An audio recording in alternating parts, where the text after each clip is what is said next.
Hey guys, John here. For this topic, I'm going to be going over hurricanes, more specifically evacuating for hurricanes. Now, we all have our plans for hurricanes. We put the shutters up, we pull in the patio furniture, we fill up the generators, make sure they run, cars are filled with gas. We have our own plans and they're ready, we're cocked and locked, ready to rock. What we also don't consider is, what if we had to evacuate for this hurricane? What if we have a strong Category 5, like we almost had with Irma, barreling down on us that would just cause complete devastation? Your car full of gas, it's going to be down the block. Your generator full of gas, it's going to be somewhere. You're going to be hunkered down in your bathtub with two mattresses over your head, and you're going to say, I wish I had evacuated. I'd be cozied up in a hotel right now, probably up in Jacksonville. So the time frame for proper evacuation is usually the hurricane warning, which is 36 hours. That's when officials will mandate evacuation orders for people on the coastline and mobile homes and other areas of interest where people will be safer if they evacuated. You also have the hurricane watch, which is 48 hours before landfall. But the 36-hour mark is like the golden hour to leave. Now, when the hurricane warning is issued, that's not when you make your decision to leave. You have to make that decision well beforehand if you're going to leave or not, whether you're mandated or not, because that's the time that you need to get on the road to make it out of Florida, because it's a 6-hour drive out of Florida, but under evacuation scenarios, it took our friend 16 hours just to get to Georgia. Luckily, she had 30 gallons of gas and gas cans in the bed of her truck, so she didn't have to worry about fuel. So the 36-hour mark, if you're deciding to leave, your stuff should already be packed, and once that warning goes out, you throw your stuff in your car or your truck, and you haul butt. You beat everybody to the turnpike, and hopefully it's free tolls. So back to Irma. Irma was categorized as a Category 5 on Monday.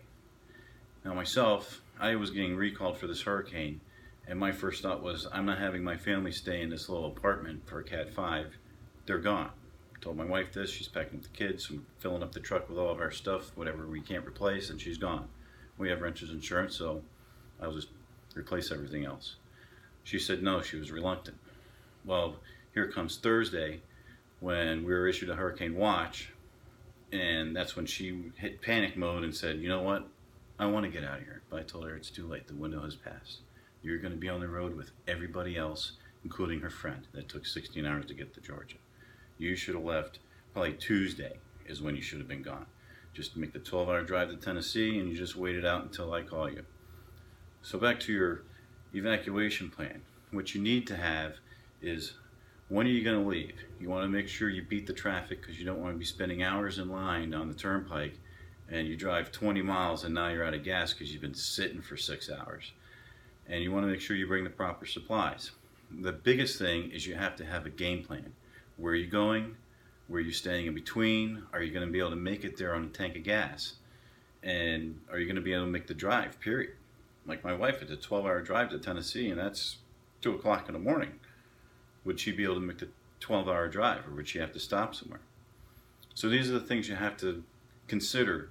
And the other things you have to consider is everybody else leaving with you. There's going to be no hotels open. The gas station is going to be out of fuel.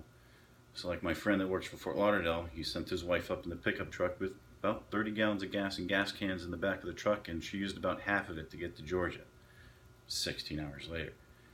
So it's very important for a hurricane, not only just prepare your home in case you're staying, but also if you plan on leaving.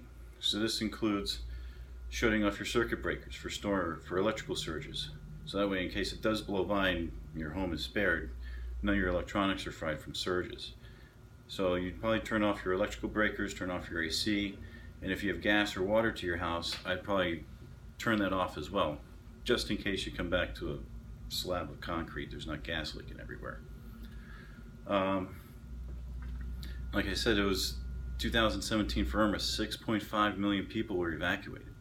So just think of that number being on the road with everybody heading north, everybody bottlenecked. They got all lanes of the turnpike northbound, well, north and southbound, they're all going northbound. No tolls, no anything. And we still had gridlock with all those people leaving. You want to try to leave before that happens. And the worst case scenario is you do all this planning and you leave and you go up north. Worst case scenario is the storm misses and you just come back and you resume what you're doing. Worst case scenario, well, not worst case scenario, but the storm actually hits. Now you have to have a plan on, okay, I know the storm just went right over our house, so now you need contact information to call back before you even drive back. Is it worth going back? What's it like? Is it safe for me to come back? You know, you got to get a feel for what the community's, what stage it's at before you make it back to your home. Sometimes you might want to wait a week or two. I mean, your home's demolished, your home's demolished. Luckily you took all your stuff with you for the evacuation. So something to consider for your planning for hurricanes is, do you want to stay or do you want to go? For me, I was kicking my family out, but my wife, she said no, then she said yes. They can't make up their mind. So she was stuck. Luckily it was only a Cat 4 and everything was fine.